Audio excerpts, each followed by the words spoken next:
इस सत्र की अगली कड़ी में मैं बुलाना चाहूंगी जनाब चांद मोहम्मद, राष्ट्रीय प्रभारी, राष्ट्रीय मुस्लिम मोर्चा। मैं उनसे गुजारिश करूंगी कि वो मंच पर आए और अपनी बात रखें। जनाब चांद मोहम्मद साहब। बहुत बहुत धन्यवाद। साथियों, आज के इस प्रबोधन सत्र में दो अहम सब्जेक्ट मुसलमानों से जुड़े हुए चर्चा के लिए रखे गए हैं कि भारत के मुसलमानों को दोस्त और दुश्मन की पहचान न होना, यह सबसे बड़ी समस्या है। और दूसरा सब्जेक्ट है कि एक जालिम का विकल्प दूसरा जालिम नहीं हो सकता, अर्थात सभी मजलूमों में इत्तेहाद कायम किए बगैर मुल्क और कौम की तरक्की मुमकिन नहीं है। तो साथियों, पिछले 75 साल के इतिहास को अगर हम नजर डालें तो इस देश में संविधान आया, अस्तित्व में, इस देश में लोकतंत्र अस्तित्व में आया, लेकिन 75 साल से संविधान और लोकतंत्र के अस्तित्व में आने के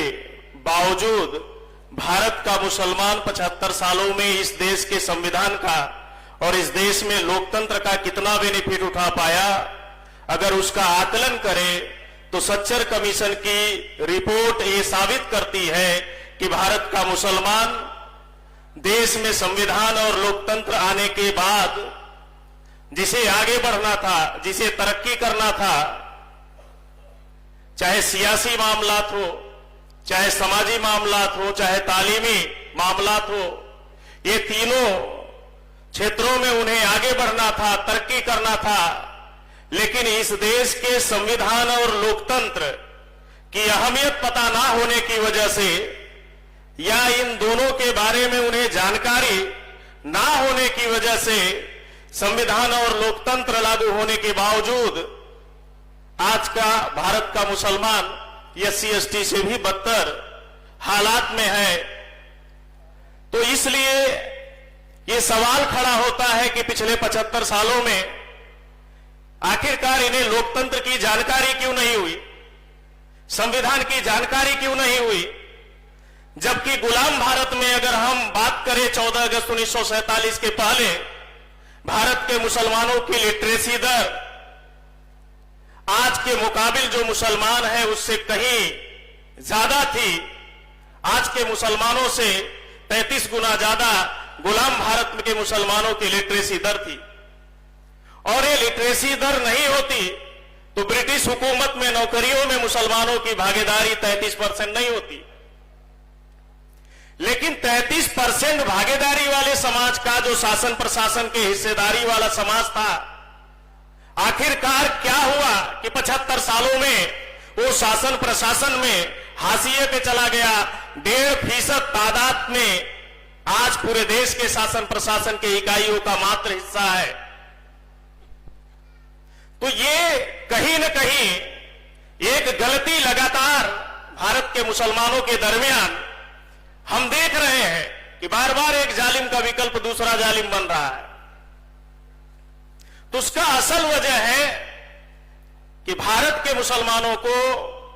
प्लान बनाकर भारत में दोस्त और दुश्मन की समझ ना पैदा हो मुसलमानों के अंदर, इसके लिए सिर्फ दुश्मन ताकतें, मनुवादी ताकतें ही जिम्मेदार नहीं हैं, बल्कि मुसलमानों के अंदर बैठे मनुवादी लोग वो भी जिम्मेदार हैं। उनकी वजह से बुनियादी तालीम की जिस लेवल पे उनकी तरबियत होनी चाहिए थी, संविधान के बारे में यानी भारत के दस्तूर के बारे में जिस लेवल पे उनकी तरबियत होनी चाहिए थी, भारत के जमहूरियत के बारे में जिस लेवल पे तरबियत होनी चाहिए थी, वो तरबियत ही 14 अगस्त 1947 के बाद बंद कर दी गई। ये तरबियत होती तो आज के तारीख में भारत का मुसलमान समाजी और सियासी और तालीमी एतबार से जाहिल नहीं होता। और लोकतंत्र में और संविधान ने जो उनको अधिकार दिए, उन अधिकारों की बात करता, उन अधिकारों की वकालत करता, उन अधिकारों को हासिल करने के लिए जद्दोजहद करता, लड़ाई लड़ता। लेकिन इस देश में अगर हम गौर करें तो मुसलमान धार्मिक मामलात में मजहबी मामलात में सड़कों पर आता है, लेकिन इस देश के दस्तूर ने जो उसे हक और हकूक दिए उस मामलात को लेकर सड़कों पर नहीं आता है। तो इसके लिए पूरे मुल्क में आज के तारीख में अगर देखा जाए तो लगातार ये कोशिश और जद्दोजहद की गई, गुलाम भारत से ये कोशिश और जद्दोजहद शुरू की गई। 14 अगस्त 1947 को भारत को तकसीम करने के बाद भारत के मुसलमानों की 3 लीडरशिप को भारत से खत्म कर दिया। पॉलिटिकल लीडरशिप से खत्म कर दिया गया, सोशल लीडरशिप खत्म कर दिया गया, इंटेलेक्चुअल लीडरशिप खत्म कर दिया गया। तो आज के तारीख में ये तीनों लीडरशिप खत्म होने की वजह से आरएसएस की आइडियोलॉजी, जो इस देश में चंद मुट्ठी भर लोगों को मेजॉरिटी में तब्दील करने के लिए जनरेट की गई, भारत में डेमोक्रेसी आने के बाद वो 3.5% मनुवादियों को मेजॉरिटी में तब्दील करने के लिए ये जो कोशिश की गई, और उनकी इस कोशिशों का नतीजा रहा कि आज भारत के मुसलमानों का पॉलिटिकली, सोशली और इकोनॉमिकली बाइकाट कर दिया गया है। यानी 21वीं सदी के नए अछूत भारत में मुसलमान हैं, और इसका एहसास आज भी जो मुस्लिम, खास तौर से मुस्लिम पॉलिटिकल लीडरशिप है और मुस्लिम जो रिलीजियस लीडरशिप है, उनको इस बात का आज भी एहसास नहीं हो रहा है कि आज के तारीख में भारत के मुसलमानों के सामने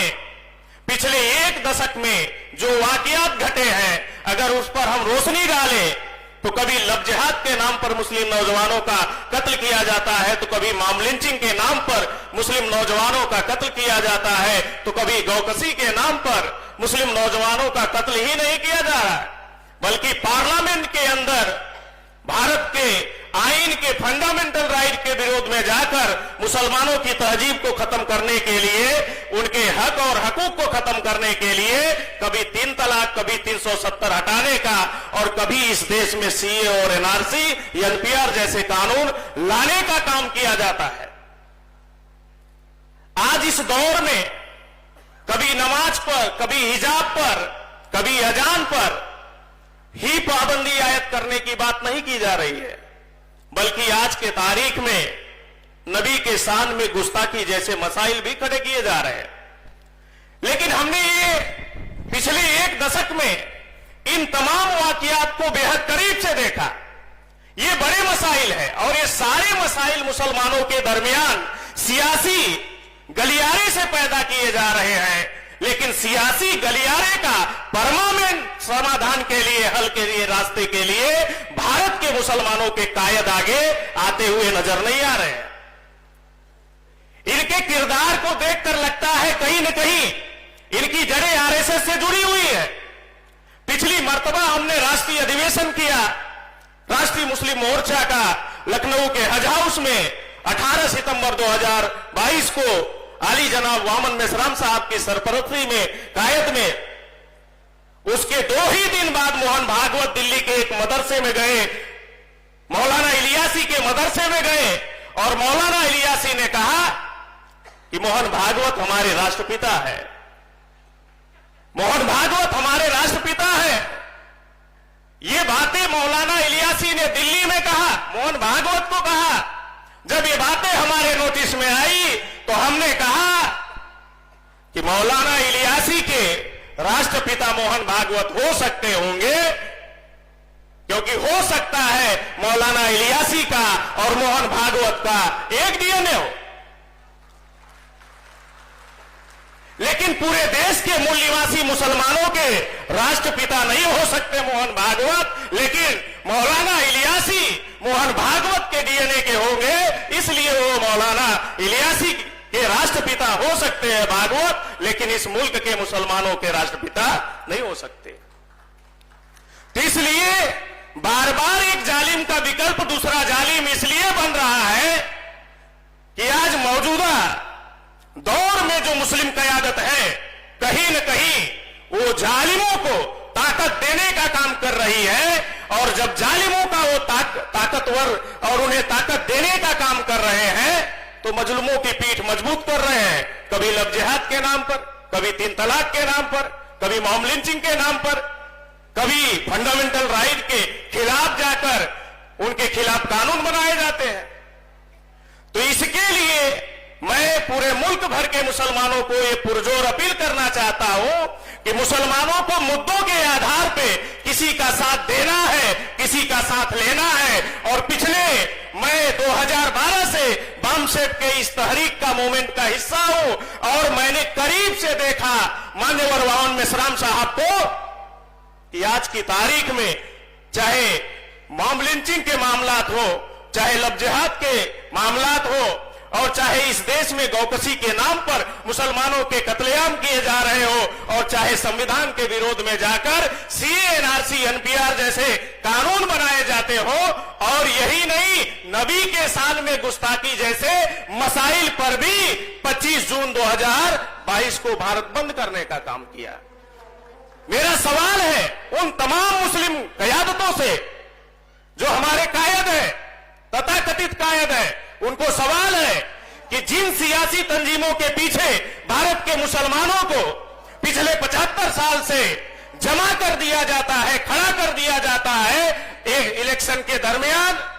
क्या वो मुसलमानों के किसी भी मुद्दे पर काम करते हुए नजर आते हैं? किसी मुद्दे पर आवाज उठाते हुए नजर आते हैं? नहीं नजर आते हैं। तो मैं अपील करना चाहता हूं भारत के मुसलमानों को कि जो हमारे मुद्दों पे हमारे साथ खड़ा है, हमें उनके साथ तन मन धन के साथ खड़े होने की जरूरत है और इस मुल्क में इस हालात को बदलने की जरूरत है। साथियों, ऐसा मैं पूरे देश के मुसलमानों से अपील करता हूं, करेंगे। इस आशा अपेक्षा के साथ आपने मेरी बात सुनी। धन्यवाद।